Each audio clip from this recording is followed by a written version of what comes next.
احنا جاهزين يا جماعه؟ توكلنا على الله. حركة!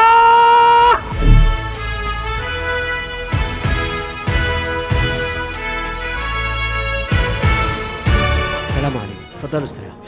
تمام سيادتك يا فندم، اتفضل يا فندم، نورتنا. الأمانة إن أنا أبقى فاهم إيه اللي هيحصل وأتعامل معاه وكأنه حصل.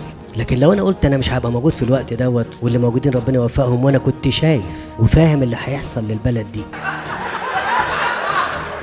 في ايه مالك؟ ربنا يحاسبني. يقول لي أنت كنت فاهم وساكت ليه؟ يقول له يا دكتور مصطفى أصل كنت عايز أستمر، كنت عايز أفضل على الكرسي على طول يعني، فلازم إيه يعني خلي بالي. هيقول لي الكرسي ده أنا اللي جبتك فيه وأنا اللي همشيك منه. قلبك عامر بالإيمان. مالك الملك يؤتي الملك من يشاء وينزع الملك ممن يشاء.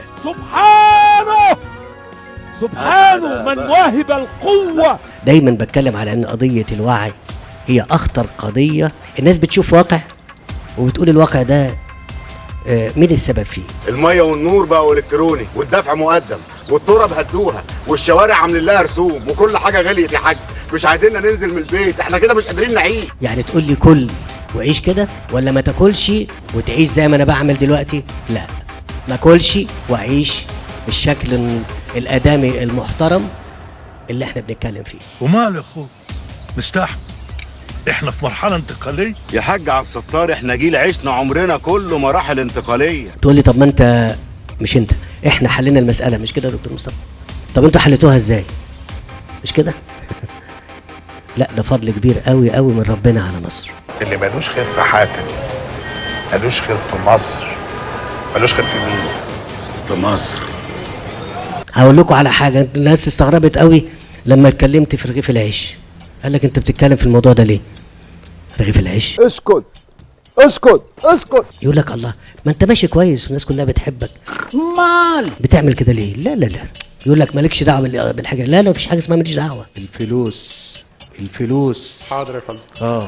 احنا بنعمل اللي يرضي ربنا سبحانه وتعالى، واللي ما يرضيش ربنا احنا هنبقى موجودين معاه، بندعمه بنأيده. انا الكلام ده قعدت 50 سنه ادرسه واقول ليه البلد دي كده. يا عم ما كلنا بنحب مصر، ما بنعملش كده ليه بس؟ هل العاصمه في قرش من الدوله؟ لا يا فندم. طبعا، امال منين يعني؟ فالعاصمه شغاله والعالمين ومدن اخرى الموازنه الدوله لم تمس فيها ولم تقدم لها قرش. ازاي بقى؟ انا عايز حضرتك تقنعني ازاي؟ احنا ماسكين كل حاجه كده، ماسكين كل حاجه كده. شكرا جزيلا. فركش يا اساتذه، فركش. 5 بالحب.